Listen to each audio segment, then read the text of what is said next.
Ikaw ba ay nakaranas na ng auto-deduction sa iyong mga e-wallet or bank account dahil mayroon kayo binayaran noong una sa Google?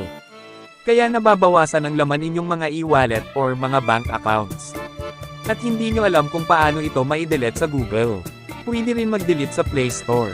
But now what we will do, to remove our payment methods, is there we will do in Google Chrome.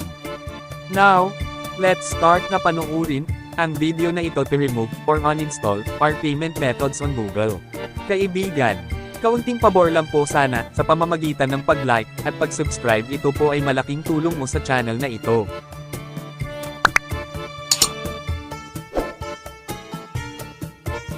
Salamat. Now, let's start watching this video. First, tap Google Chrome.